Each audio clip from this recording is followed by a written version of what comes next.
Welcome to the Science Wing of the classroom building at Penn State Schuylkill.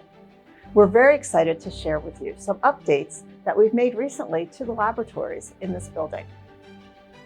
Our chemistry lab has been completely updated and is now 2 labs, one for organic chemistry and one for general chemistry. This includes new equipment for hands-on labs for our students, as well as a dedicated space for faculty and student research. Our radiology lab has been updated to increase instructional space for students, and we've gotten new equipment, including an energized X-ray unit, which will provide opportunities for students to learn on the same types of equipment that they'll be using in healthcare settings.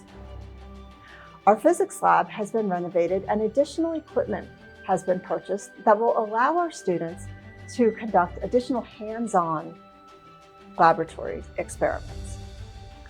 All of these updates have provided amazing opportunities for our students to conduct world-class research with Penn State Schuylkill faculty, and for them to learn hands-on skills that they will be able to use for opportunities in graduate school and for future employment.